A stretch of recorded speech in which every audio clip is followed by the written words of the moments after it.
Shalom sahabat-sahabat firman kehidupan dimanapun Anda berada.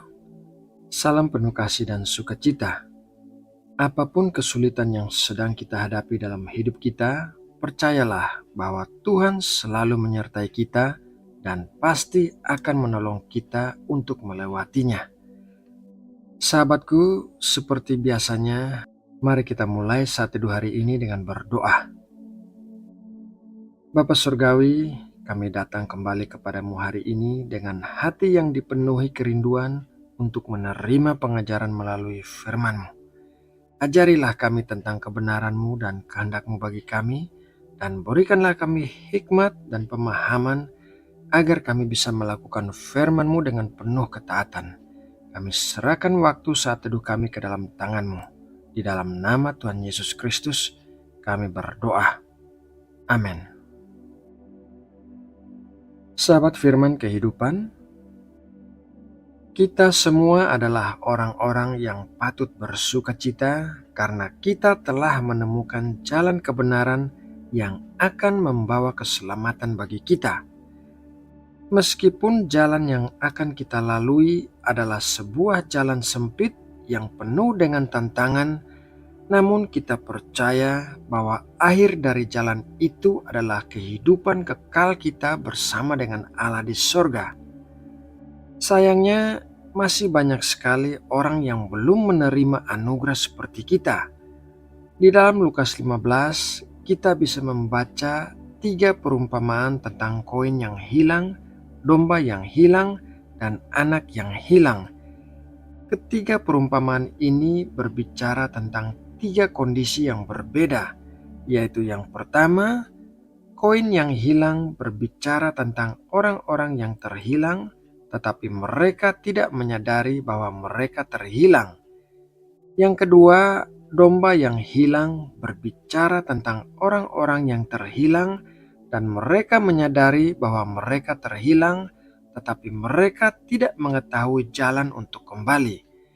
Yang ketiga, anak yang hilang berbicara tentang orang-orang yang terhilang dan mereka menyadari bahwa mereka terhilang dan mereka mengetahui jalan untuk kembali, tetapi apa yang menghalangi mereka untuk kembali adalah keraguan apakah Allah akan menerima mereka kembali dengan kondisi mereka yang berdosa. Dalam hal inilah kita harus membagikan iman kita kepada mereka, karena masih banyak sekali orang-orang yang mengalami 3 kondisi seperti yang dikatakan dalam Lukas 15. Mari kita membaca apa yang dikatakan Tuhan Yesus sebelum ia naik ke sorga. Markus 16 ayat 15-16. Lalu ia berkata kepada mereka, "Pergilah ke seluruh dunia, beritakanlah Injil kepada segala makhluk. Siapa yang percaya dan dibaptis akan diselamatkan, tetapi siapa yang tidak percaya akan dihukum."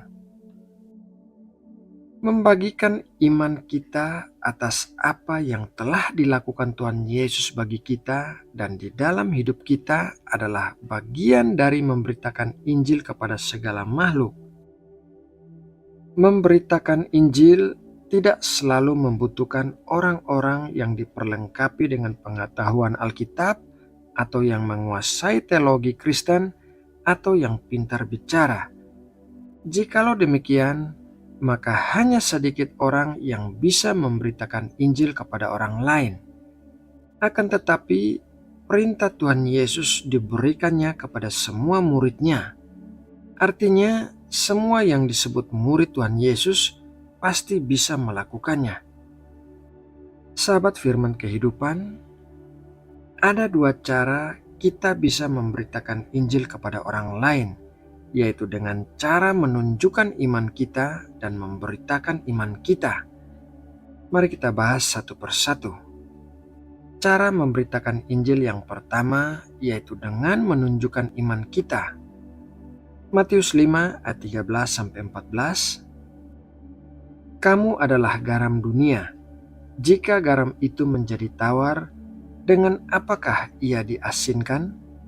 Tidak ada lagi gunanya selain dibuang dan diinjak orang. Kamu adalah terang dunia. kota yang terletak di atas gunung tidak mungkin tersembunyi. Menunjukkan iman kita melalui hidup kita, yaitu perkataan dan perbuatan kita, akan memberikan efek yang sangat nyata bagi orang lain. Jika orang lain melihat perbedaan kita dari orang-orang duniawi, maka orang akan tertarik dengan Allah yang kita sembah. Yang sebaliknya juga berlaku, yaitu apabila orang lain melihat bahwa kita tidak berbeda dari orang-orang duniawi, maka orang tidak akan tertarik untuk mengenal Allah yang kita sembah karena kita tidak menunjukkan perbedaan apapun. Oleh karena itu, hidup kita harus menunjukkan buah-buah roh seperti yang dikatakan dalam Galatia 5, yaitu kasih, sukacita, damai sejahtera, kesabaran, kebaikan, kemurahan, kesetiaan, kelemah lembutan, dan penguasaan diri.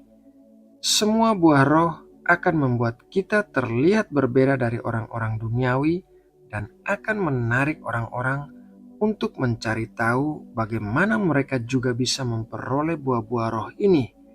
Dengan demikian, akan membuka kesempatan kepada kita untuk berbicara kepada mereka tentang Allah dan Tuhan Yesus Kristus.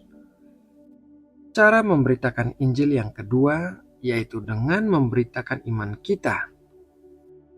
1 Korintus 9 ayat 20-22. Demikianlah bagi orang Yahudi, aku menjadi seperti orang Yahudi supaya aku memenangkan orang-orang Yahudi.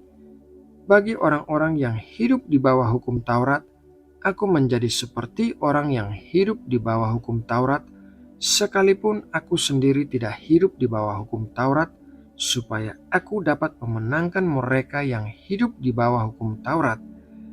Bagi orang-orang yang tidak hidup di bawah hukum Taurat, aku menjadi seperti orang yang tidak hidup di bawah hukum Taurat, sekalipun aku tidak hidup di luar hukum Allah, karena aku hidup di bawah hukum Kristus, supaya aku dapat memenangkan mereka yang tidak hidup di bawah hukum Taurat. Bagi orang-orang yang lemah, aku menjadi seperti orang yang lemah, supaya aku dapat menyelamatkan mereka yang lemah. Bagi semua orang, aku telah menjadi segala-galanya, supaya aku sedapat mungkin memenangkan beberapa orang dari antara mereka. Rasul Paulus menuliskan kepada jemaat di Korintus tentang rahasia untuk memenangkan jiwa-jiwa bagi Kristus. Caranya adalah dengan memasuki dunia mereka. Maksudnya bukan kita menjadi sama dan melakukan hal-hal yang dilakukan oleh orang duniawi untuk memenangkan mereka bagi Kristus, melainkan kita mengerti apa yang mereka butuhkan dalam dunia mereka agar kita bisa memenangkan mereka bagi Kristus. Apa yang kita lakukan ini adalah berdasarkan kasih kepada mereka, karena seperti halnya kerinduan hati Kristus, kita juga seharusnya menginginkan agar setiap manusia bisa diselamatkan. Dan cara membuat mereka ingin mengenal Tuhan adalah dengan membuat mereka merasa haus dan lapar akan kebutuhan rohani mereka. Sahabat-sahabat firman kehidupan yang dikasihi oleh Allah, kata-kata memberitakan Injil mungkin bisa menimbulkan ketakutan bagi kita untuk melakukannya. Akan tetapi, setelah kita belajar renungan firman Tuhan hari ini, marilah kita melakukannya dengan penuh ketaatan, karena memberitakan Injil adalah perintah yang diberikan oleh Tuhan Yesus sebelum Ia naik ke sorga, karena Ia mengasihi semua manusia dan Ia menginginkan agar semua manusia diselamatkan. Nah, sahabatku, demikianlah renungan firman Tuhan hari ini. Semoga apa yang kita dengarkan hari ini akan menjadi rema yang terus kita ingat di sepanjang hidup kita. Mari kita berdoa untuk menutup saat teduh kita hari ini. Tuhan Yesus, terima kasih atas pengorbanan-Mu di atas kayu salib yang telah memberikan anugerah keselamatan kepada setiap orang yang mempercayai-Mu. Berkatilah kami dengan hikmat dan keberanian agar kami bisa memberitakan Injil dengan bijaksana. Ajarilah kami untuk membagikan iman kami kepada orang-orang yang kami temui, dan pakailah kami sebagai perpanjangan tangan-Mu di atas muka bumi ini.